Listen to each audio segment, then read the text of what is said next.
Good morning, Liam. Morning, Bev. We've been talking about this on and off all morning, really, from 9:30, and how it just doesn't sit as a classic conservative policy to put the power in the hands of the tenant as opposed to the homeowner. I think Michael Gove's trying to strike a balance. I think in trying to strike that balance, he's going to annoy people on both sides. Interestingly, on social media, organisations like Priced Out, you know, a very effective campaign group run by young people trying to buy housing, trying to rent housing, they've welcomed this with open arms, while the National Landlords Association has raised lots of concerns. Let's just run through some of the main principles that Michael Gove is laying out in this legislation. Legislation, of course, which still has to go through Parliament. There is a growing rental sector. We just heard from Darren. It's doubled since 2002. We've now got 11 million people who rent about 20% of all households, and there are 2 million landlords, of course, and around half of those landlords only have one property. They're sort of accidental landlords. Yeah. And Michael Gove says he wants a new deal with fairness at its heart. So what does that new deal look like? The main measures are this ban on no-fault evictions. Landlords can't unreasonably refuse pets. Why?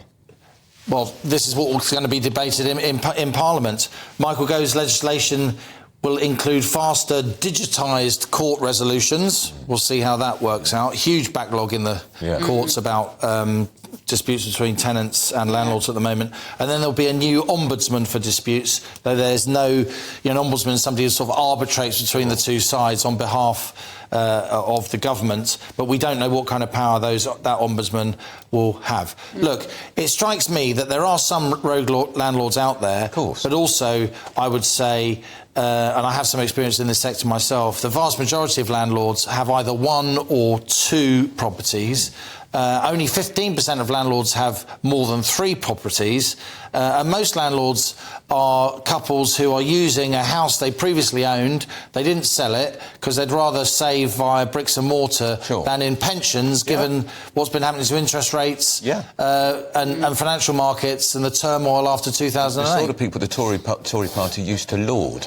That's right. On the other hand, Andrew, as you know, I've written extensively in this area. The party that really tackles the housing crisis, particularly for the younger generation, and, you know, increasingly older people, parents and grandparents who are seeing their kids struggling in the way that they didn't to own their own house, that party will win, you know, successive general elections and will deserve to. But my contention is this. The real issue with the private rental market isn't, you know, a few rogue landlords. The law is already there. The book is already there that you can throw at them if the court system worked better. The point is there just aren't enough houses to rent. The supply side of the housing market has been constricted. There are lots of planning permissions there, but they're not being built out because big house builders don't want to build them out. They want to have a go slow to keep prices high. There's endless amounts of so-called greenbelt urban scrub in the middle of cities that could be developed as rental accommodation. But successive governments don't want to tackle the supply side, and the Tories have just demonstrated that by dropping their housing target plans. They've been re-adopted by Labour. It's easier to get a cheap headline by saying we're going to tackle rogue landlords, and in that fallout, you know, literally hundreds of thousands of ordinary people who happen to own another house that they rent out on good terms. They're going to flog it. They're either going to flog it or their tenants are going to make it really, really difficult for them. But here's it for no-fault tenant. You can't evict for no fault. If the tenancy is a year, Liam, and comes to an end, are they there? Is the tenant? Well, there's no fault here. I'm staying. No, you've got a year contract. This is what is very difficult to understand, and I've talked to many experts in this sector. You know, if a contract is in place where you give your tenant a contract you both sign, is it 2 months or 3 months notice? If you then give them that 2 months or 3 months notice, you might want to move back into the house yourself. You might want to sell your house. There's no fault, but you're just adhering to the contract. I don't know what happens in that situation. I suspect they're going to challenge it. What I've heard from the department, and indeed from the Secretary of State, I've discussed housing with Michael Gove over many, many years, I can't get a straight answer out of them about the status of the actual signed, legally binding contract between consenting adults. What happens then?